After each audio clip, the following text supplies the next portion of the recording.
Evangelio de Juan, capítulo 9, versículos 31, 32, 33 y 39. Amén. Y sabemos que Dios no oye a los pecadores, pero si alguno es temeroso de Dios y hace su voluntad, a él se oye. Desde el principio no se ha oído decir que alguno abriese los ojos a uno que nació ciego.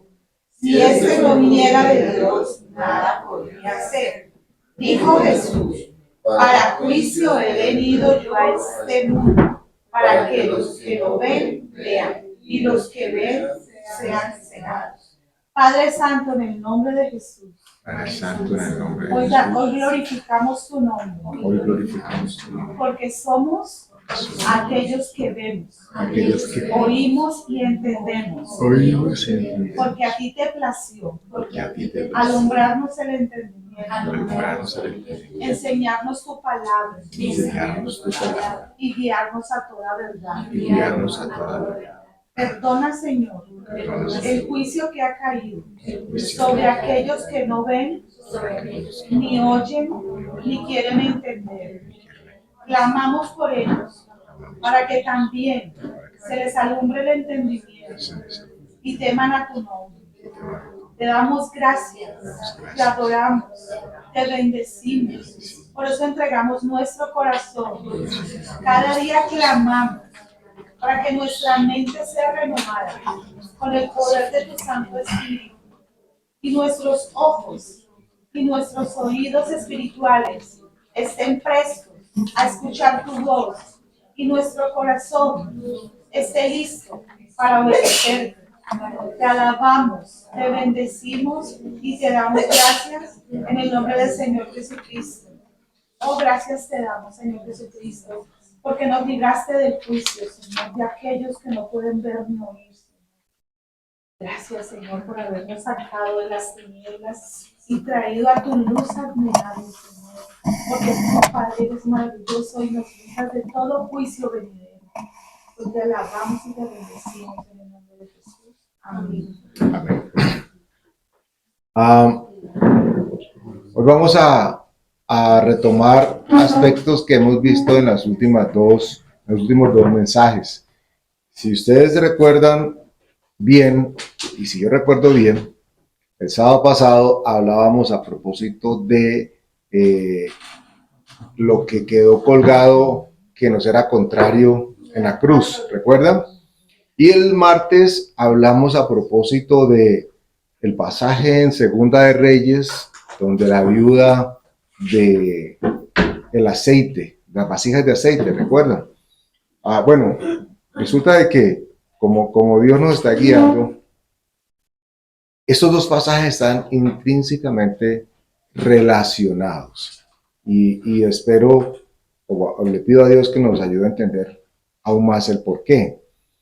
Porque resulta que el primer pasaje, estoy citando Colosenses capítulo 2, del 14 al 17, que es donde hablábamos de que todo lo que nos era contrario fue clavado en la cruz, ¿cierto? Todos los decretos que nos eran contrarios. Y luego, basada en Segunda de Reyes, hablábamos desde el tema económico, qué pasos se vieron en ese clamor que hubo en el corazón de la viuda y cómo Dios respondió y respaldó.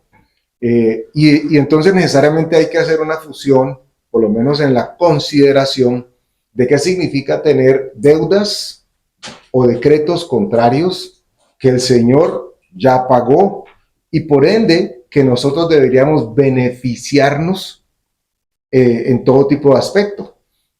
No exclusivamente para lo económico, por supuesto, lo vamos a ver ahora también, pero es importante de que podamos hacer esa fusión entre esos dos mensajes, o por lo menos en los dos pasajes, para que entendamos de que cuando el Señor dice que quiere hacernos verdaderamente libres, es porque nos quiere ofrecer libertad en todos y cada uno de los aspectos de nuestra vida. Entonces, retomemos por favor Colosenses 2, 14, 17.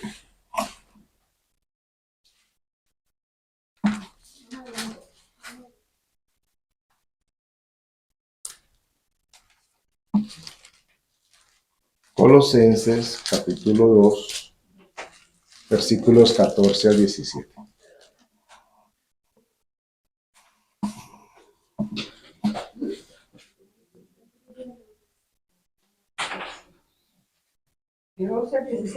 Ajá. Colosenses capítulo 2, versículos 14 al 17. Vamos a leerlo y luego iremos a aquello que nos convoca en el día de hoy. Retomamos entonces este versículo a partir del 14, dice así. ¿Ya? ¿Ya casi? Okay. Bueno, es por favor importante que ustedes recuerden estos dos pasajes. Si no recuerdan nada de lo que se va a decir aquí, está bien. Pero, sí, está bien. Pero por favor recuerden los dos pasajes y recuerden, pidan al Espíritu Santo que les dé discernimiento a propósito de cómo y en qué momento estos se fusionan. Porque recuerden que la Escritura ya nos advierte en términos de bendición que entre más palabra digamos, esta se multiplica en nosotros. ¿Ok? Versículo 14 dice: anulando el acta de los decretos que había contra nosotros, que nos era contraria, quitándola de en medio y clavándola en la cruz, y despojando a los principados y a las potestades, los exhibió públicamente, triunfando sobre ellos en la cruz. Por tanto, nadie nos juzgue en comida o en bebida, o en cuanto días de fiesta, luna nueva o días de reposo. Todo lo cual es sombra de lo que ha de venir, pero el cuerpo es de Cristo. Retomo la segunda parte del 15, o la primera y segunda, dice, despojando a los principados. ¿Qué significa despojar? Quitar, ¿cierto? Entonces, por favor, imaginemos por un segundo de que hay alguien que tiene algo en su poder, en sus manos, ¿ok? En lo que generaría sobre nosotros algún tipo de poder o de incidencia o de autoridad. Ejemplo, por eso digo que se van a mezclar algunos aspectos desde el tema de las finanzas o economía. Ustedes saben qué es, la mayoría creo que sí, un pagaré, ¿cierto? Para quien no lo sabe. Una cosa que uno debe, pero ¿cómo funciona el pagaré? Un respaldo. Pero es un documento que uno firma para respaldar esa deuda. Ok, ¿y cómo se da este ejercicio? Por ejemplo, Patricia me presta plata a mí y el compromiso que yo tengo de devolvérsela está a través de un pagaré. Y ese pagaré queda en manos tuyas, ¿ok? De forma de que tú, ante las autoridades o a quien corresponda, puedes decir, fulano de tal me debe tanto. ¿Y saben qué puede pasar? Me corrigen si esto no es así, porque así funcionan también las letras de cambio. Que eso puede ser endosado a otra persona. Es decir, que inicialmente la deuda era con Patricia, pero Patricia tenía una deuda con John. Y John le dice, mira, tengo aquí un pagaré, una letra de cambio firmada, por X cantidad de dinero te pago. Y resulta que ahora la deuda ya no era con Patricia, sino que es con el que tiene, con quien posee el título, digámoslo así. Cuando la Escritura dice que despojó a los principados, ese despojar significa que el poder que ellos tenían previamente para influir, para afectar, para inmiscuirse en aspectos que no tenían nada que ver ya con el cristiano, porque el cristiano le pertenece a Cristo, no al mundo ni al príncipe de este mundo. Entonces, cuando dice que los despoja, quiere decir que aquello con que les podía hacer daño, aquello con que los podía coaccionar y presionar, digámoslo así, dice el Señor Jesús que con el sacrificio que hizo, les quita ese poder. Y no solamente se los quita, sino que dice la segunda parte, que los exhibió públicamente. En otras palabras, es como si hubieran cogido esa letra de cambio, ese pagaré. Miren, esta es la deuda que ustedes tenían, ahora miren. Y la rompe. Jesús no la rompió, lo que hizo fue clavándola en la cruz. Porque la cruz, recuerden ustedes, por favor, no lo olviden nunca, la cruz es señal de maldición. No se pongan la cruz, no lo vuelvan a hacer. Si es que todavía alguno por ahí persinarse. ¿Okay? La cruz, que sí nos corresponde a nosotros es aquella que tiene que ver con negarnos a nosotros mismos. La de persignarse y la de los cositos de cruz, ¿cierto? El significado de cruz. Esto vale la pregunta, Olguita, porque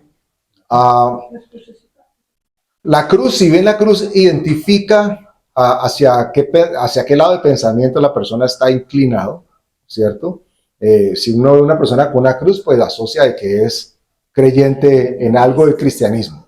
No digo cristiano porque puede ser, ok, entonces uno dice, bueno, está inclinado por el cristianismo. Pero no nos olvidemos que cargar la cruz, conforme el Señor lo dijo, no es ponernos una cruz nosotros, porque eso significaría de que le estamos diciendo a Él que se quite Él para nosotros hacer el trabajo que Él ya hizo. Entonces la cruz, como corresponde al sacrificio del Señor Jesús, es señal de maldición. Por eso dice que maldito todo aquel que sea colgado en un madero, en este caso, la cruz. Porque Jesús fue maldito. Él se hizo maldición por nosotros. O sea que lo que correspondía a nosotros, que pagáramos porque estábamos cabezones desde el pecado, Él dijo, yo pago. Por eso dice que somos redimidos y comprados por precio de sangre. Entonces Jesús dice, venga, yo pago. ¿Cuál es la deuda que tiene la humanidad conmigo? Lo que sea que haya en contra de ellos, yo lo pago. Eso es lo que significa que colgó en la cruz y exhibió después públicamente. Por favor, vayan ahora a Segunda de Reyes. Perdón, antes de ir a Reyes, unos pueden buscar Segunda de Reyes, pero también... Entonces, perdóname, yo te pregunto una cosa. Entonces, en las iglesias cristianas que hay símbolos de cruz, Cruces vacías. Bueno, digámoslo en plata blanca. Yo sé que la intención en la mayoría de los casos, por no decir que en todos, es muy buena, es entendible. Pero la Escritura sí nos dice a nosotros, Dios hablando de manera específica, que nosotros no debemos hacernos ninguna imagen ni ninguna semejanza de absolutamente nada, ni de ángeles, ni de Dios, ni de absolutamente nada. Porque Dios sabe que el hombre es proclive a la idolatría. Y la cruz, si bien uno entiende el por qué en muchas partes está puesta, recuerden que el contexto de nuestra sociedad y cultura, por lo menos en Latinoamérica, fue marcado por la Iglesia Católica en su misión evangelizadora. Entonces la cruz está asociada a un símbolo. De hecho, ustedes lo saben, yo sé que algunos de ustedes lo hicieron, yo por lo menos lo hice. Uno pasaba y veía la cruz, la Virgen, y ¿qué hacía uno? Se echaba el machetazo, ¿cierto? Uno llegaba y Saiyajin. Eso fue lo que aprendimos, nos enseñaron a poner nuestra mirada en algo, porque al hombre le cuesta creer si no tiene algo que ver. Eso es algo que no podemos evitar pensar. Dicen que la cruz la usan en las iglesias y digamos hay personas que los aretes que la parrandilla con la cruz. O sea, la idea es recordar el significado que tuvo esa cruz, que a través de esa cruz Jesús trajo libertad a nuestras vidas, al dejar clavado ahí el pecado. Pero pues es como otro significado que yo he escuchado. No, por eso te decía que podríamos tratar de encontrar un lado suave para entender el por qué lo hacen, pero si nosotros tenemos revelación frente a... No solamente no es necesario, sino que no es ni consejo ni instrucción de parte de Dios.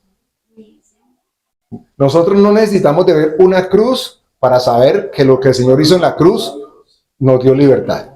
Nosotros no necesitamos ver una cruz para recordar que Dios existe.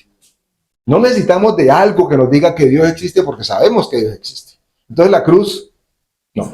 Está de más, además entendiendo ya de que la cruz es sinónimo de maldición. Entonces, ¿por qué la gente se pone el machetazo o se pone se persigna? Porque creen de que se están poniendo la cruz. O sea, quieren bajar al Señor de la cruz para ellos subirse, pero no hay manera que nosotros podamos reemplazar al Señor Jesús en la cruz. Y muchísimo menos ponérnosla encima. Entonces algunos, por ejemplo, hacen uso de la escritura cuando, recuerdan ustedes que el Señor llevaba la cruz camino al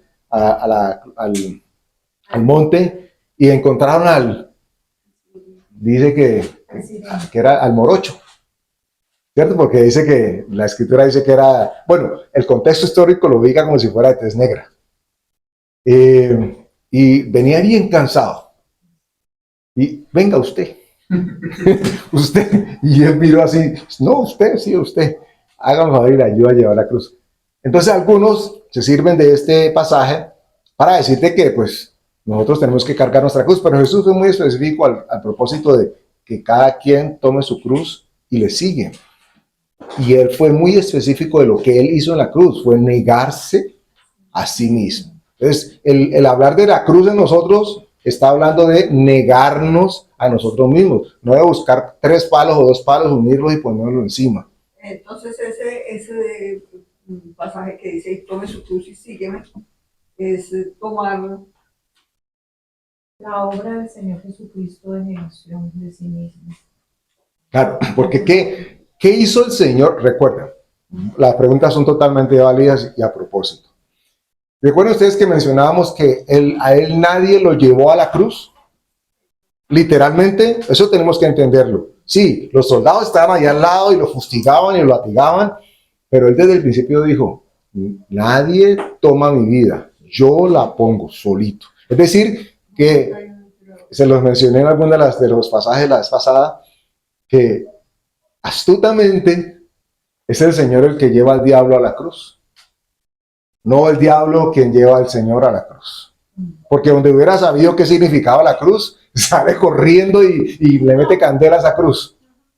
¿Ok? Entonces a Jesús no lo llevan, Jesús va. Y esto implica necesariamente que él sabiendo a lo que iba y a dónde iba, termina diciéndole al Padre, no se haga mi voluntad, sino la tuya. Eso es negación a sí mismo al más máximo esplendor.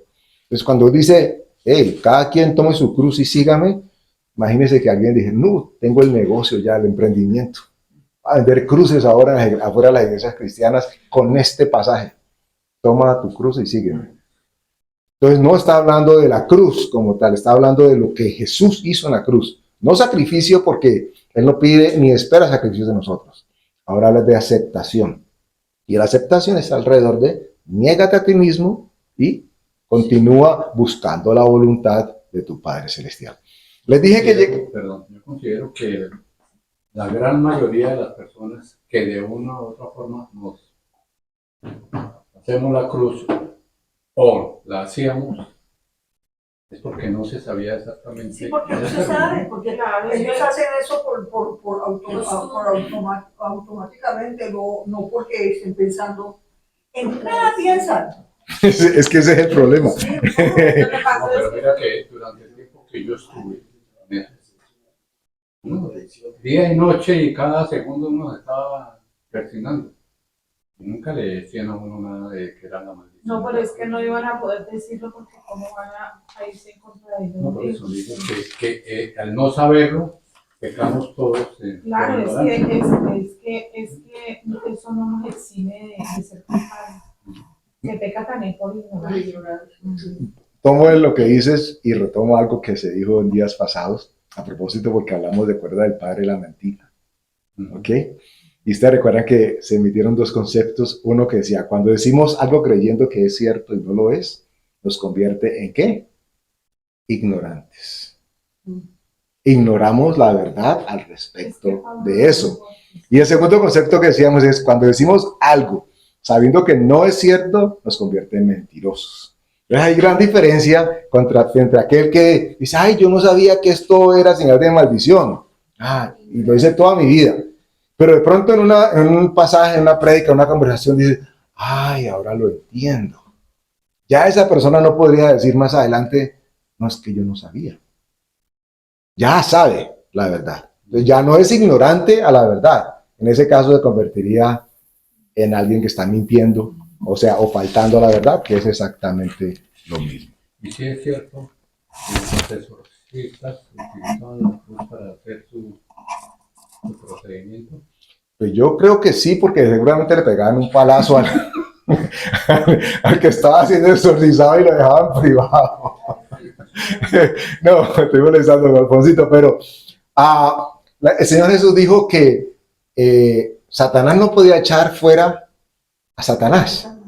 ¿Ok? Es decir, un espíritu inmundo no podía echar fuera a Satanás. Por eso ese tema de la cruz o el ajo con el agua bendita, con eso no se saca absolutamente nada. Lo que se puede manifestar ahí es el show que los espíritus inmundos manifiesten y planteen para hacer el show. Eso necesita de misticismo para dar credibilidad, pero que eso sea efectivo para nada.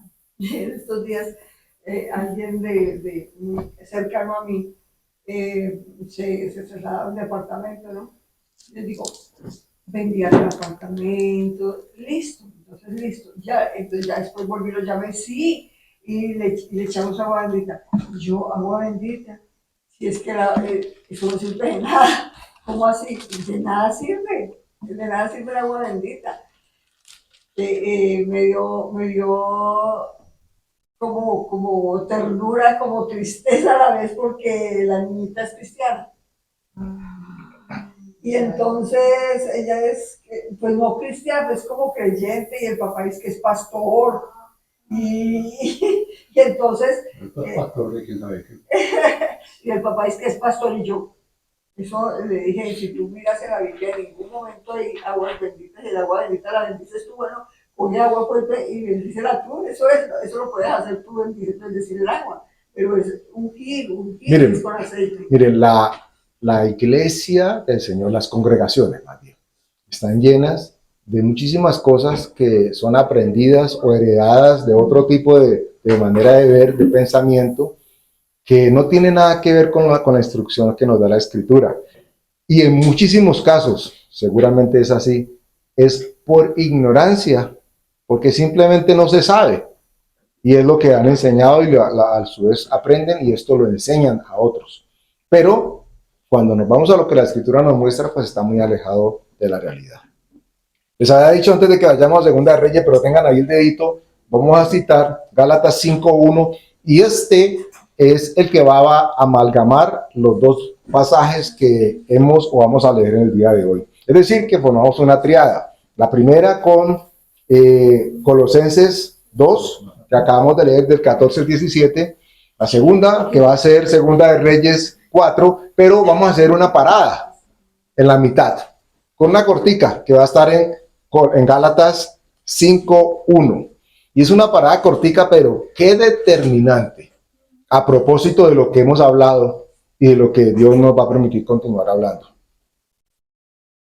Amén. ¿Ya tienen Gálatas capítulo 5, versículo 1? Ok. Dice así entonces el versículo 1. Estad pues firmes en la libertad con que Cristo nos hizo libres, y no estéis otra vez sujetos al yugo de esclavitud. Resulta que una persona se hace esclavo, lo vamos a leer ahora en uno de los proverbios, una persona se hace esclavo a otra, ¿a través de qué? ¿Qué se imaginan ustedes que una persona puede generar en otra esclavitud? Depender, deuda, que termina siendo exactamente lo mismo. Ahora lo vamos a leer qué dice la Escritura, pero cuando una persona le pide prestado a otra, aquella que prestó queda con autoridad sobre la que pidió prestado. Eso es lo que dice la Escritura. Pero entonces, para que vean ustedes por qué todo se tiene que interrelacionar, dice que Jesús clavó todos los decretos que nos eran contrarios. Y luego estamos leyendo ahorita que dice que estemos firmes en la libertad con que Cristo nos hizo libres, no estando otra vez sujetos al yugo de esclavitud. Si ustedes leen todo el libro de Gálatas, está asociado a la ley y a las consecuencias que habían por no cumplir la ley. Y Gálatas termina diciendo abiertamente, mira, la ley la cumplió Jesús en una sola acción y no tenemos nosotros que hacer nada, no podemos hacer nada, porque si caemos en un error, nos afecta absolutamente a todos. Alguna vez les comentaba que en una prédica o un pedazo que escuché de alguien dateándome para una respuesta que un miembro de la congregación haya hecho y me interesó a propósito de lo que preguntaba. Y esto me llevó a lo que les voy a recontar porque sé que ya lo he dicho. Ellos hablaban de el judaísmo o el mesianismo al interior de la iglesia, ¿cierto? Entonces, ¿por qué había que llamar a Jesús no Jesús, sino Yeshua, Hamashiach, y por qué al Espíritu Santo? Bueno, una cantidad de cosas. Entonces, yo estaba escuchando a esta persona que estaba hablando a propósito de eso, y su introducción fue, mire, si usted no está de acuerdo con aquello que yo le voy a plantar para que se dé cuenta que por qué tenemos que seguir las rutinas que marcaba el Viejo Testamento, dice, si usted va a decirme que el libro de Gálatas dice todo lo contrario, entonces usted no debería estar viendo este mensaje. Ok, usted no debería estar escuchándome porque Gálatas, prácticamente dando a entender, quitemos a Gálatas porque no soporta, no argumenta aquello que yo estoy hablando. Yo estoy hablando. Sí, literalmente. Entonces, si usted va a citar Gálatas, entonces no. Gálatas habla precisamente de libertad. Y dice, retomo la escritura, estad pues firmes. O sea, ya somos libres. Ay, sí, ay, gloria a Dios. Y a veces nos emocionamos muchos con el tema de la libertad. Ay, gloria a Dios, y batimos las manos. Pero Dios dice, no, mire, firme, firme. Pero cuando venga alguien o algo a recordarle que usted era esclavo, usted tiene que abiertamente decir, un momento, si yo era esclavo, pero ya no. Y hay una manera de ser esclavo de forma voluntaria. Es bíblico. Y es lo que ustedes y yo hemos hecho al aceptar el señorío de Jesús en nuestras vidas. Esa es una persona que decide servir, ese es mi Señor. Somos esclavos por el amor que Él derramó en nosotros. Pero nada que ver con estar sujetos al yugo que traía la esclavitud. Porque recuerden, entonces, en los decretos decía, les puedo dar palo cuando quieran. Y preguntarían los ángeles, ¿y por qué? Porque todos me deben. Porque todos pecaron. Porque todos están apartados de la gloria. Y la paga del pecado es muerte, y es bíblico. Pero la escritura me dice que Jesús nos hizo libres verdaderamente. Entonces, retomemos por favor ahora, Segunda de Reyes, lo que estábamos hablando de la viuda. Por favor, Segunda de Reyes, capítulo 4. Yo quiero decir algo que me parece que debe quedar claro y es que por el hecho de que vimos, por el hecho de que nosotros vimos hacer a nuestros papás, el ponerse la cruz, el echar el agua bendita, no regar sal, eso no nos exime de no caer en la ley. Mire lo que dice Romanos. Porque todos los que sin ley han pecado, sin ley también perecerán. Y todos los que bajo la ley han pecado, por la ley serán juzgados. O sea, todas aquellas personas que tienen una práctica religiosa, mística, cuando vienen al conocimiento de la verdad y aún la siguen haciendo, están diciéndole aquí a la ley, me importa más la ley que la gracia. Me importa más seguir en esta práctica que aprendí de mi familia, de mi casa, que lo que ahora Dios me llama por su gracia a la libertad. O sea, cuando Dios nos vaya a juzgar, nos va a juzgar por aquellas cosas que sí hicimos y las que no hicimos, ¿verdad? Pero con conocimiento, porque nosotros hacíamos eso y sabíamos que era malo. No, por eso es lo que tú decías. Yo lo hice cuántas veces y cada vez que pasaba por la iglesia y todo el tiempo. Yo sabía eso no significaba que yo no iba a ser juzgada delante de Dios, porque allí está diciendo, sin ley o con ley, se va a ser juzgado. Una cosa es que uno no se preguntaba, yo ¿por qué hago esto? ¿Sí? Esas son cosas que uno debía siempre preguntarse. Yo como ahorita creyente en Cristo, de conocimiento, teniendo conocimiento de la palabra de Dios, yo porque hago estas cosas, yo porque todavía que si no me pongo la mano derecha, que si me echo esto, que se me regó la sal, eso se llaman agüeros y eso no hay libertad, eso ata a la persona a esas prácticas. Y esas prácticas delante de Dios son abominables. Tan cierto y tan, recuerden que tenemos conocimiento de un personaje que tergiversa, voltea, cambia y quiere pervertir todo lo de Dios. La Artica mencionaba ahora el tema de la sal y aquí lo hemos hablado en varios momentos. La sal nos dice la Escritura que somos sal del mundo, pero además dice que había un momento en que los sacrificios todos tenían, los holocaustos, todos tenían que ser rociados con sal. Eso significa que para Dios el significado de sal que tiene el mundo es distintísimo y lejos de la verdad. Es más, la sal era significancia de santidad y de purificación en el momento de ejercer el sacerdocio. Y hoy la gente nos ha dicho por generaciones de que hay que tener cuidado de la mala suerte porque regó la sal. En vez de decir, ¡qué bendición! Eso significa algo bueno.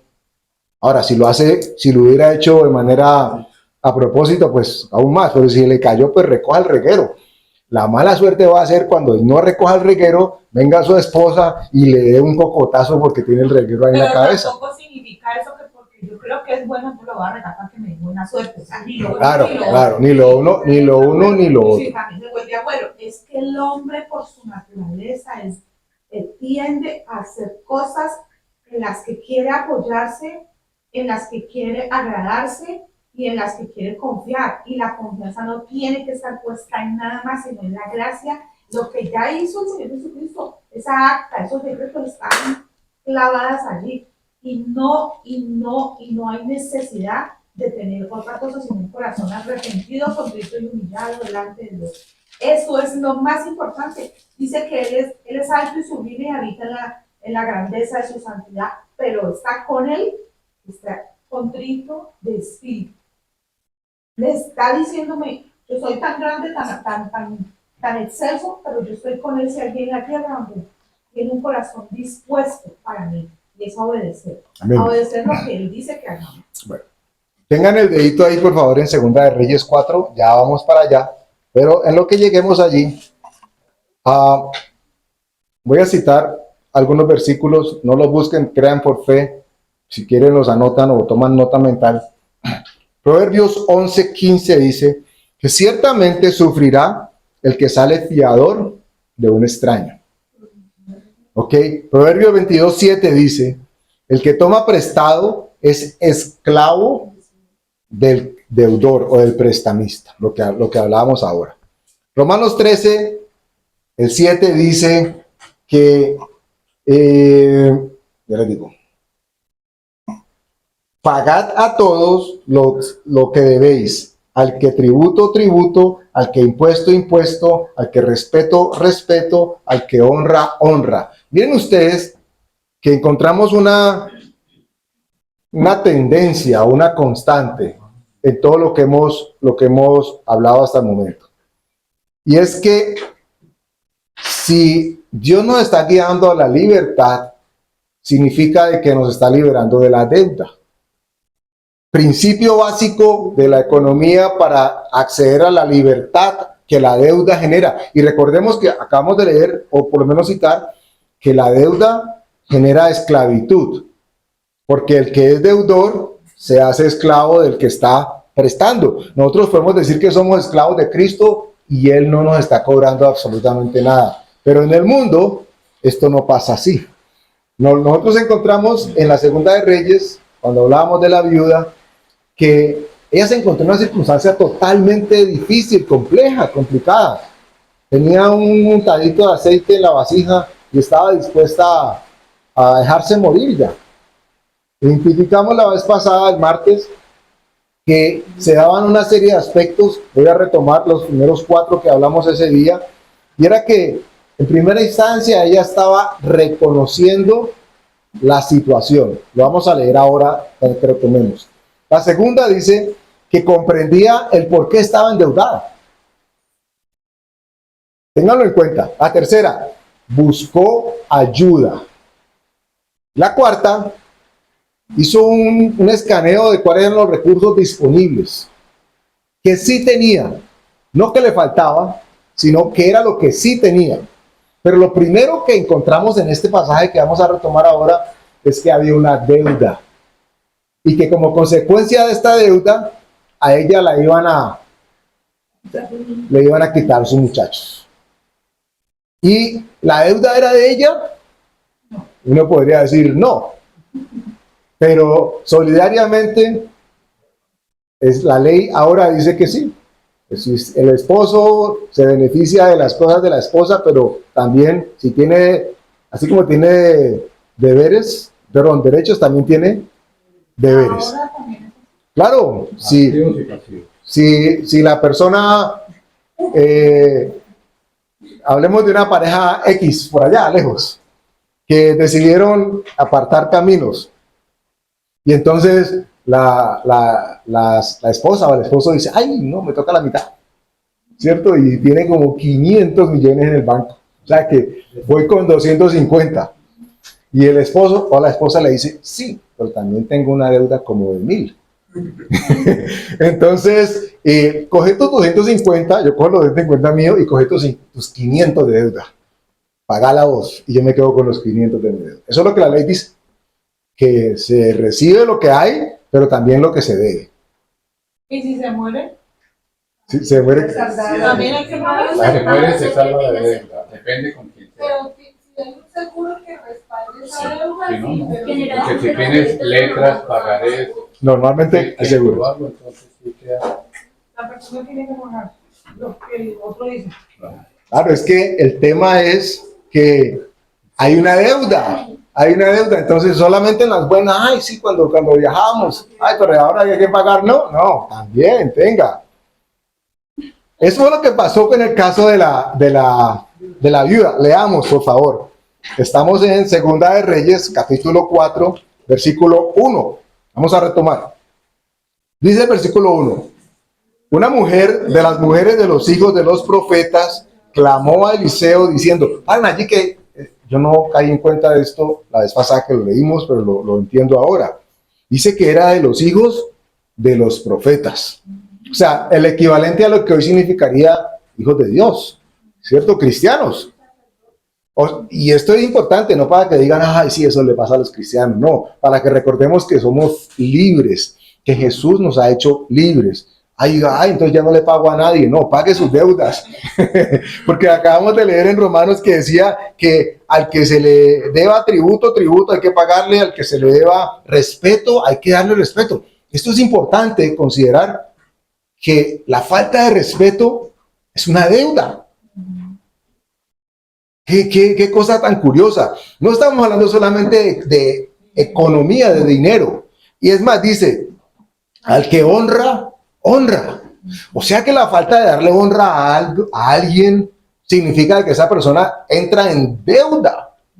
Imagínense, no es un tema solamente, ay, yo no le he prestado un peso, pero ha honrado a esa persona, ha respetado a esa persona, porque si no ha pasado así, hay una deuda. Y Romanos dice, pague la deuda, que le dé, páguele.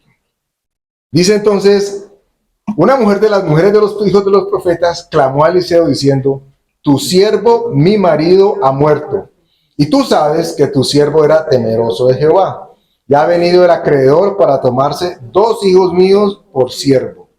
Le iba a quitar los hijos por la deuda que tenía. Estaba ejecutando el pagaré. A propósito de economía o de finanzas, ¿qué podíamos nosotros en este momento como exponer, puntualizar? Hasta este momento, ¿qué podríamos decir que es lo que sanamente debería tomar lugar en nuestras finanzas? Evitar las deudas. Aclaramos la vez pasada que las deudas no eran pecado. ¿Ok? Una persona que haga o que se meta en la deuda no significa que está pecando. Pero el consejo que Dios nos da es evita pedir prestado. Y mucho menos si no tienes con qué pagar. Entonces, el martes decíamos, qué bueno que nuestras nuevas generaciones, nuestros hijos, hijas, que están empezando en este ámbito laboral o financiero tuvieran en cuenta que un principio básico, no hay que saberse las tablas de multiplicar, no hay que ser matemático, principio básico, No es verdad. evite la deuda. Pero es que yo me voy a ganar 500 millones de pesos, bueno, Y saco las tarjetas de crédito y me meto allá y saco por otro lado. van a haber momentos en los que se van a tomar decisiones con el manejo financiero que uno haga. Y lo que es totalmente importante que nosotros resaltemos del mensaje es que siempre vamos a asegurarnos de buscar la dirección de Dios. Porque Él nos va a guiar. En algún momento nosotros o ustedes hemos adquirido o hemos buscado créditos o préstamos por distintas circunstancias. Y gloria a Dios que Dios nos ha respaldado, nos respaldó y acabamos y salimos con eso. Pero lo que sí es evidente es que Dios más bien nos dice, presta tú y no pidas prestado. Y Señor, pero dame pues para yo poder tener cómo prestar, ¿cierto? Esa sería la derecha.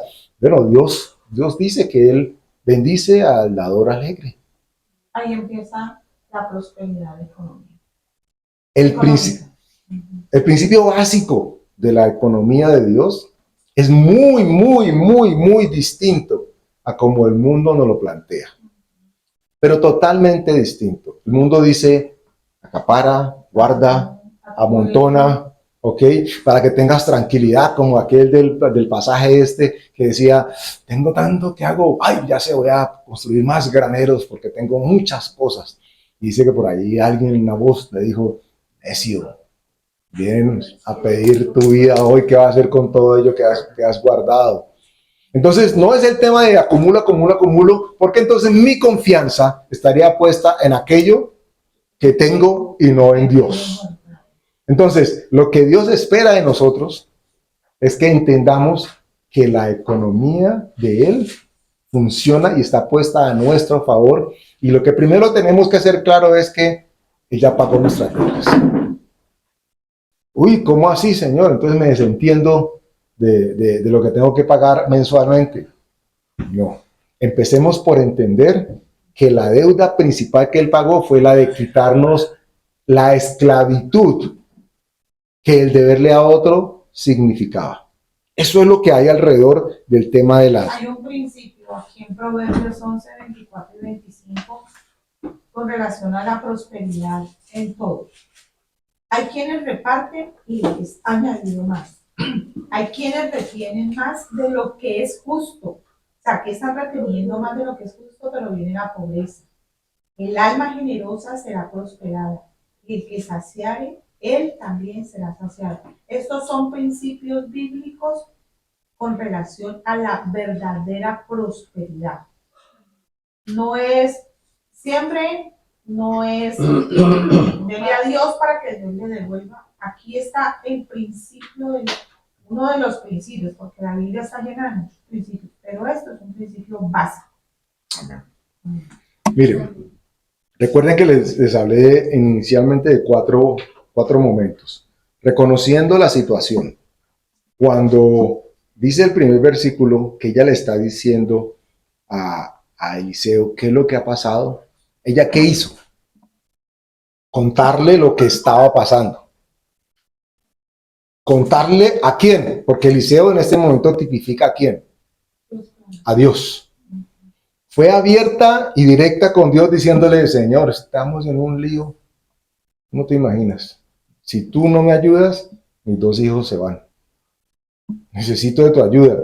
Pero lo primero que tenía que tomar lugar era que ella reconociera que efectivamente algo estaba pasando. No como puede suceder, tal vez ustedes o lo han vivido o lo han visto, que alguien diga, es que no entiendo por qué. No entiendo por qué estamos en esa situación. No sé por qué. Que ignore es otra cosa, pero el que sabe seguramente si indaga se va a dar cuenta por qué. Ella lo dice, yo no tuve nada que hacer, no tuve nada que ver ahí. Haya podido ser esta su presentación, ¿cierto? Pero miren ustedes cómo hace lo contrario. En vez de decirle a Dios, Dios, ese cabezón de hombre que me diste, mira cómo me dejó. Se van a llevar a mis 2 críos por culpa de ese cabezón. Yo le decía que no hiciera las cosas, pero nunca me escuchó. Ella, todo lo contrario, llega y dice, tu siervo, mi marido, murió. Y tú sabes que él era temeroso tuyo, Señor. Entendió la situación y la presenta delante de Dios, dándole a entender, Señor, yo sé qué está pasando. Primer movimiento o primer paso que nosotros deberíamos hacer al respecto de la economía nuestra y si es necesario hacer un ajuste, Señor, esto es lo que está pasando. Ella entendió y reconoció. 2, entendió el por qué había el endeudamiento. Porque alguien de pronto podría, por ignorancia, decir, no tengo la menor idea qué es lo que me están cobrando. Yo no sé qué hizo ese hombre y por culpa de él ahora, Dios, mira lo que me están haciendo. Pero ella reconoce, comprende y busca ayuda. Pero busca ayuda no es que va a buscar al gota a gota para que le preste para poner a pagar al otro. Ese es una jugada no muy recomendable. Busca ayuda, en este caso es buscar a Dios. Y si, porque esto también es una jugada financiera, y si la recomendación de Dios es una refinanciación, lo va a hacer con las personas que de manera correcta pueden hacerlo. Cito un ejemplo porque ayer nomás hablaba con un compañero de trabajo familiar cercano que me dijo, Andrés, qué bendición. Llegó a mi vida una empresa que me ofrecieron los servicios para... no era un refinanciamiento, pero era renegociar la deuda. Él compró una casa y me dijo, y lo que yo iba a pagar en 15 años quedó reducido para pagarlo en 5. Y eso significa de que el 80% de lo que estoy ahorita pagando va a capital y no a intereses como antes. Y él me dijo, Andrés, ellos tienen una serie de cálculos, pero buscó a Dios, a eso me refiero. ¿Ok? Para no satanizar las distintas figuras que puedan surgir. Lo importante es que buscó a Dios y me dice, me ahorré 10 años o me voy a ahorrar 10 años de pagar una deuda, me voy a ahorrar yo no sé cuánto en intereses y estoy ya a 4 años de terminar mi deuda. ¡Wow! Y está con unas deudas, unas cuotas muy bajitas. Entonces, lo primero, reconocer la circunstancia. Entonces entender el por qué. Tomé una mala decisión. Señor, sí. El cabezón soy yo, no mi esposa. ¿Qué puedo hacer? ¿Qué podemos hacer, Señor, ahora? 2, ella hizo algo que nos debe enseñar a nosotros a propósito de economía. Ella reconoció que tenía. Y ojo, que el panorama que describe ella era bien complicado. No tenía nada. Aparentemente. Pero había algo, y esto es lo que Dios quiere que entendamos. No importa que parezca que no hay nada, siempre hay algo. Y ese algo debería estar en la firmeza que nosotros tenemos de la libertad con que Cristo ya nos ha hecho libres. O ese algo ya debería estar con que, Señor, si yo he tomado decisiones equivocadas y eso es algo que ha estado en el pasado de mi vida, ya tú dices que me liberas y me libras de esas decisiones. Yo te busco a ti. Y lo primero que hay que acceder es a la libertad que Él nos dio de tal vez esas decisiones equivocadas que tomamos. Y con respecto a los errores de nuestros antepasados, igual. Obvio. Ya fue pago, pero es importante también reconocerlos, identificar y pedir perdón. ¿No? De hecho, vamos a observar algo ahora conforme adelantemos un poquitico más. Siempre llegamos hasta aquí. pero bueno, permíteme, yo creo que más adelantico lo tenemos allí. Versículo 2 dice, y Eliseo le dijo, ¿qué te haré yo? Declárame, ¿qué tienes en casa? Y ella dijo, tu sierva ninguna cosa tiene en casa, sino una vasija de aceite. Yo me imagino a Eliseo diciendo, ¿qué tenés? Y ella dijo, no tengo nada. Creo que sí tienes algo. Pensó para sí. No tengo nada, sino que la manera como está redactado, diciendo, tu sierva no tiene nada, sino una vasija de aceite. Dios no necesita sino que reconozcamos lo que Él sí nos ha dado. Miren lo que toma lugar después. Desde el análisis financiero que estamos haciendo, encontró actividades generadoras de ingresos. en medio de semejante crisis, en llanto, el desespero que está haciendo, pero cuando busca a Dios, encuentra las respuestas y se encontró con algo que le podía generar ingresos. ¿Qué? Un pedazo de barro con forma de vasija, que ella estaba considerando como, no, Señor, ni para qué lo traigo. ¿Recuerdan qué pasó ustedes con David? Perdón, con David.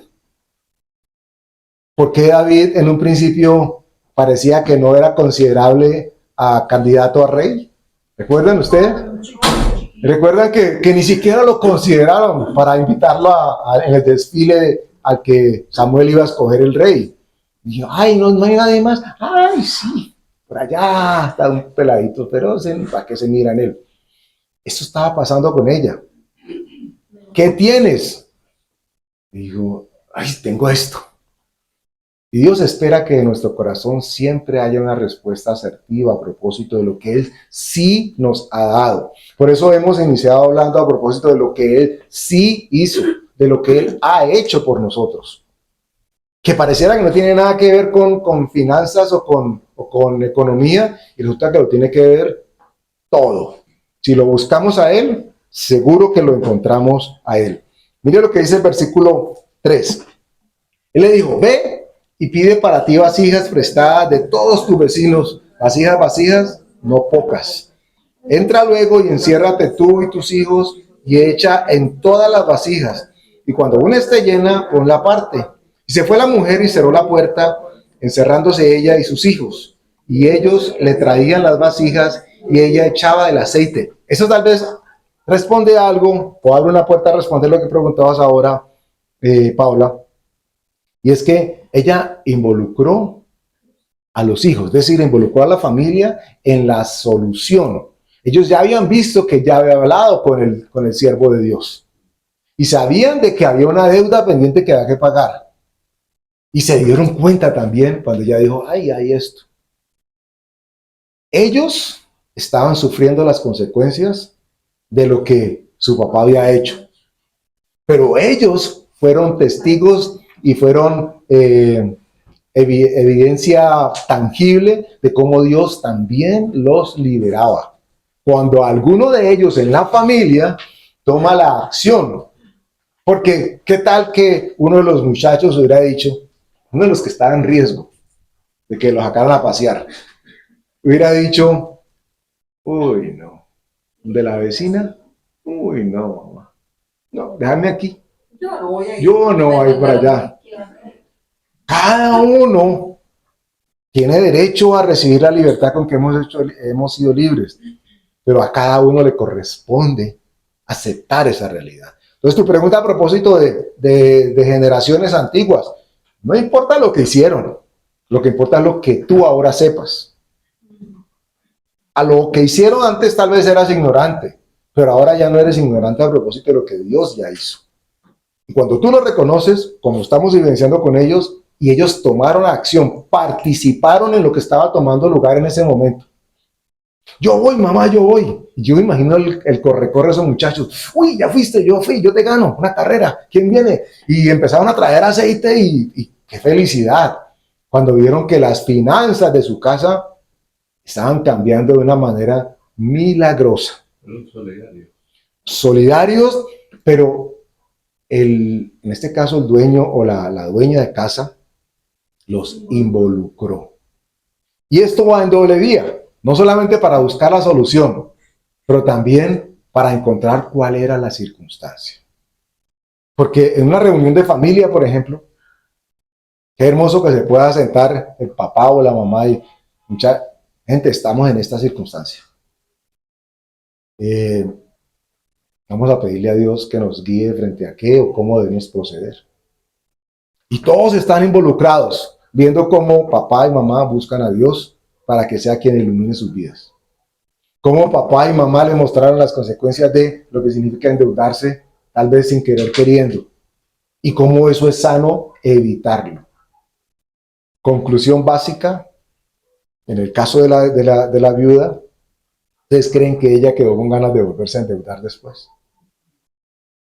Entendió que no solamente no le convenía, Cuando nosotros vamos a empezar a tomar decisiones financieras, lo primero que debe estar claro en nosotros es que puede que hayan oportunidades de crédito, puede que hayan oportunidades de hacer cosas con nuestras finanzas. Pero lo primero que tenemos que asegurarnos es de que buscamos el rostro de Dios para que nos garantice que Él está detrás de la decisión que estamos tomando. Eso es plata, si quieren ponerlo de alguna manera, porque eso es garantía que Dios es el quien nos respalda. Y alguien dirá, bueno, sí, eso para empezar, pero yo ya que tengo el lío, ¿qué hacemos? La respuesta es exactamente la misma. La viuda estaba en una circunstancia complicada. Y no dijo, no, ya para los muchachos, yo ya estoy viejo o vieja. Ya ellos que verán, que cada quien coja su camino. Y dijo, señor, miren muchachos, esto es lo que hay, esto es lo que está pasando. Vamos a clamarle a Dios. Y Dios llega. Y Dios le dice, ¿qué tienes tú? Y lo que nosotros mínimamente tendríamos que decir, Señor, yo tengo lo que dice tu palabra, citamos ahora Gálatas. Yo tengo la libertad con que tú me hiciste libre. Y con esa libertad, yo quiero presentarme delante de ti. Y Dios preguntaría, ¿y crees que la libertad va a pagar las deudas en que te metiste? ¿Y qué tal que la respuesta fuera, sí, Señor? Yo creo que tú eres poderoso para hacer todo eso y mucho más. Y Dios dijera, vete por tu fe, como creíste, así se ha hecho. Y Señor, y así ya, por tu fe. Pero lo primero es que busquemos el rostro de Dios y le presentemos nuestras circunstancias y Él se va a encargar de mostrarnos qué hacer. Porque mire otra cosa que sucede aquí, vamos acabando ya. Ella buscó recursos en la comunidad que estaban siendo subutilizados. ¿Sí? Cómo cambia la reacción del tema. ¿Cómo así? Sí, hizo una mirada y encontró la vasija con aceite. Qué hermoso, qué importante es que nosotros consideremos siempre aquello que sí tenemos para ser usado de parte de Dios y no enfocarnos en aquello que no se tiene, por lo menos que no se ve. Retomo cómo se puede decir, buscar recursos en nuestra comunidad que estén siendo subutilizados. Y entonces, tengo esta vasija, ¿a quién se la tiro y a quién se la pego? ¿Cierto? La piedra que tengo, ¿a quién le quiero meter un vasijazo a él? No, aquí es Señor. Recuerden, lo citamos la vez pasada, como el chico de los 5 peces, o como el Andrés, el discípulo. ¿Qué tienen, Señor? Aquí hay 5 panes. Porque Dios siempre anda preguntando qué tenemos. Él sabe qué no tenemos. Eliseo le dijo, ¿qué te haré yo? Esa es una pregunta. Claro. ¿Qué te haré yo? O sea, ¿qué puede ella pensar que él le podía ayudar? ¿Y qué podemos pensar que Dios nos puede ayudar? O sea, no le podemos dar ideas a Dios porque no dice, pues haga esto, no, simplemente es Señor, hice esto, te entrego eso, y tu libertad fue por mi ignorancia, por mi necesidad, por lo que sea. Está en juego mi libertad, quiero y el arrepentimiento. O sea, lo que abre la puerta de toda esta situación es un verdadero arrepentimiento. Amén. ¿Y el arrepentimiento puede ser suficiente para salir de la circunstancia? Sí. De hecho, sin el arrepentimiento sería imposible. Porque Dios, nos dice el pasaje, no solamente le resuelve el tema de la deuda a ella, sino que le deja excedentes para que pueda vivir de eso. ¿Te imaginas eso? O sea, no le dejó solamente para hacer las hojaldras del otro día. Le dejó para que de eso viviera. Porque termina diciéndole, dice, ya, y se acabó, no hay más. Y sí, ok, ve y paga, véndelo, entrégalo y vive de lo que queda. Aquí en 2 Corintios 4:7 dice, pero tenemos este tesoro en vasos de barro, porque aquí está hablando de vasijas. Las vasijas en esa época eran de barro. Tenemos este tesoro en vasos de barro para que la excelencia y el poder sea de Dios en nosotros. Entonces, sea que De Dios sea de Dios y y no no de de nosotros. nosotros. O sea, vasijas está relacionado con personas. Personas son las que Dios usa para bendecirnos, ¿verdad? Entonces, con relación al aceite, sabemos por la palabra que es la luz que ilumina el Espíritu Santo. En el Antiguo Testamento se usaba el aceite de oliva para mantener las lámparas encendidas. Esas lámparas encendidas vinieron a morar en nuestro corazón por el Espíritu Santo. Entonces, es el Espíritu Santo que nos va a guiar a toda la verdad y va a poner las personas adecuadas para ayudarnos en estas circunstancias. A algunas personas les he contado el testimonio de la venta de la casa de mi papá. Usó personas que yo no conocía y que no conozco porque la fue usada así para salir de una circunstancia muy difícil que solo el poder de Dios se podía manifestar y eso podía lograr. Pero había que hacer unos pasos que Dios fue guiando. Arrepentimiento, libertad de la casa, libertad de mi familia, porque toda la situación estaba atado a un hombre fuerte. Entonces, al ser libre de eso, espiritualmente, porque todo es espiritual, esas vasijas que Dios usó fueron unas personas que yo no las escogí, Él las puso, Él las trajo, pero tuvo que hacerse unos pasos previos para que toda esa bendición fuera desatada, porque Amén. estaba atada. Amén.